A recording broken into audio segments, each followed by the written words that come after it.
It was the summer of 1978 when I, a naive 22-year-old named Jason, decided to hitchhike across the country.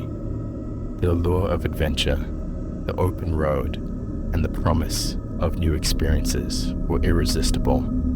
Little did I know, this journey would haunt me for the rest of my life. I had been on the road for 3 days, moving from one ride to another. People were generally friendly, and I felt safe despite the occasional eerie vibe from some drivers. It was on the 4th day, somewhere in the middle of Nebraska, that I met him. I stood on the side of a desolate highway, my thumb out and my backpack at my feet. The sun was setting, and I was growing anxious about finding a ride before nightfall.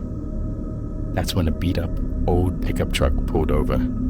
The driver, a middle-aged man with unkempt hair and a wild look in his eyes, motioned for me to get in. "Where are you headed?"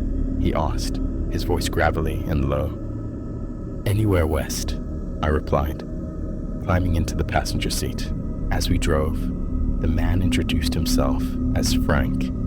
He spoke in short, clipped sentences, and his eyes darted nervously between me and the road.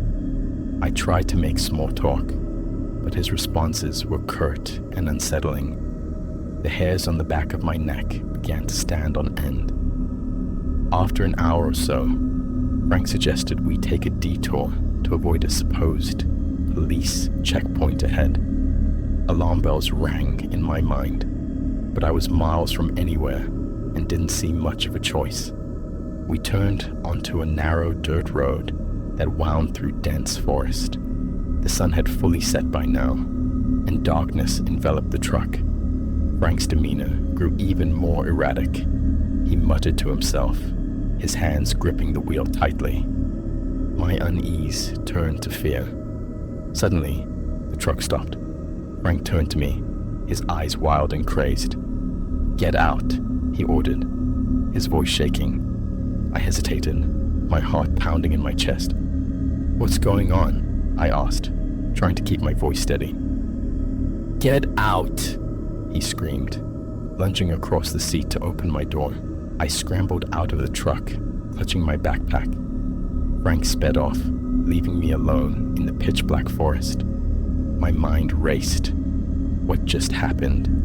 Why did he leave me here?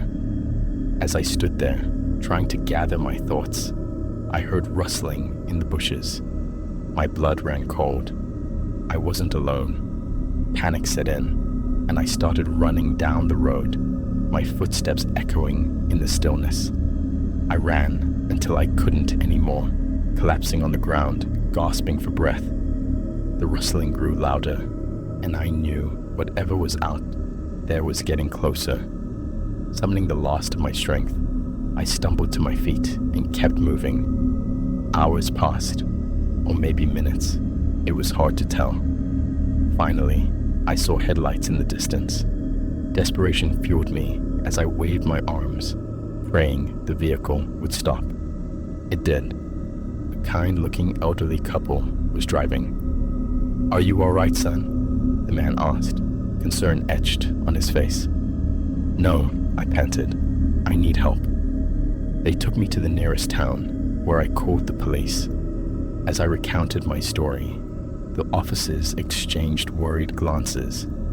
They informed me that several hitchhikers had gone missing in the area recently. Frank was a prime suspect, but they had never been able to catch him. I gave the police all the information